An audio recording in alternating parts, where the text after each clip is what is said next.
अस्सलामु अलैकुम नाजरीन। खबर शामिल करते हैं उकाड़ा से, जहां पर हमारे नुमाइंदे तारिक वहीद बलोच के मुताबिक चैम्बर ऑफ कॉमर्स उकाड़ा के साबिक सदर चौधरी खलील अर रहमान ने कहा है कि होशरूबा महंगाई के गरीबों पर वार अवाम की मुश्किलात में बेपनाह इजाफा हो गया है। लोग फाका कशी और कर्ज लेने पर मजबूर हो चुके हैं। वजीरों मुशीरों की मुराद खत्म करने से हालात ठीक नहीं हो सकते। महंगाई में इजाफा के बगैर ही कुछ गैर मामूली फैसले करना होंगे।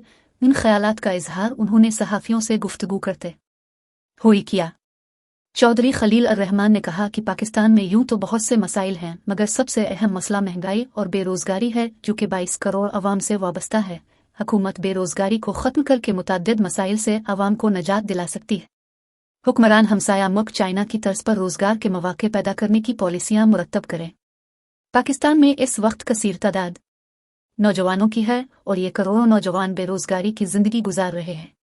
हुकूमत छोटे छोटे सनती और घरेलू यूनिट लगाए और बनकों से आसान कर्जों की सहूलत फराहम करे और उन यूनिटों से पैदावारी अशिया खुद खरीद कर बैरूनी मार्केटों में फ़रोख्त करे, जिससे बहुत से मसाइल हल होंगे। अवाम खुशहाल होगी और अवाम की आमदन में भी इजाफा होगा, तो महंगाई के असरात भी ज़ाइल हो जाएंगे। हुकूमत सरमायादारों को भी एतमाद में ले। अब तक के लिए इतना ही। मज़ीद खबरों के लिए कायनात चैनल के साथ रहे। शुक्रिया।